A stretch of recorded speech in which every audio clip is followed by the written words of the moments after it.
Menurut bahasa toharoh artinya bersuci. Sedangkan menurut istilah, toharoh artinya suci dari hadats dan najis. Yakni keadaan suci setelah berwudu, tayamum, atau mandi wajib.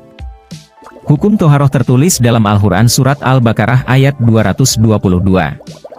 Allah Subhanahu wa Ta'ala menyukai orang-orang yang bertaubat dan bersuci. Sebagaimana Allah menyebutkan dalam firman-Nya yang berbunyi, artinya, sungguh, Allah menyukai orang yang tobat dan menyukai orang yang menyucikan diri. Selain itu, dalam hadits riwayat Muslim, Rasulullah bersabda, Allah tidak menerima sholat yang tidak disertai dengan bersuci.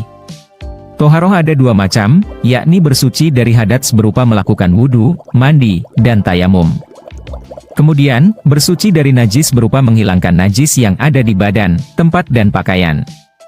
Untuk melakukan toharoh, ada beberapa media yang bisa digunakan, yakni air, debu yang suci, dan batu untuk istinja.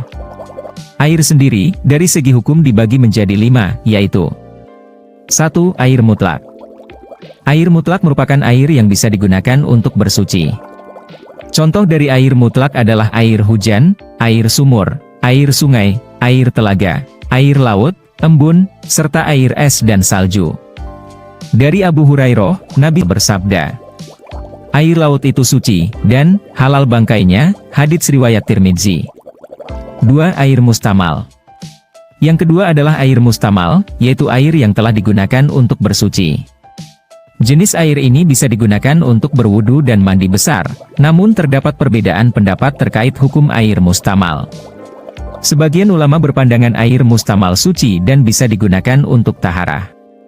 Namun, sebagian lainnya menyatakan air jenis ini suci tapi tidak boleh dipakai bersuci. 3. Air musyammas. Selanjutnya adalah air musyammas, yaitu air yang terpapar sinar matahari dalam wadah yang terbuat dari selain emas dan perak. Air musyammas hukumnya makruh jika digunakan untuk bersuci. 4. Air mudhof. Air mudhof adalah air yang asalnya dari buah dan sejenisnya, seperti air kelapa, air perasan jeruk, dan lain sebagiannya. Begitu pula dengan air mutlak yang bercampur dengan benda lain, seperti kopi, teh, atau gula. Hukum dari air mudhof hukumnya suci namun tidak menyucikan.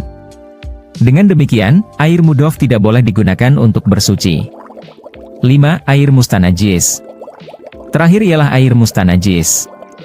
Jenis air ini merupakan air mutlak yang telah terkena najis, karenanya air tersebut tidak dapat digunakan bersuci jika sudah berubah sifatnya, baik dari segi bau, warna, dan rasanya.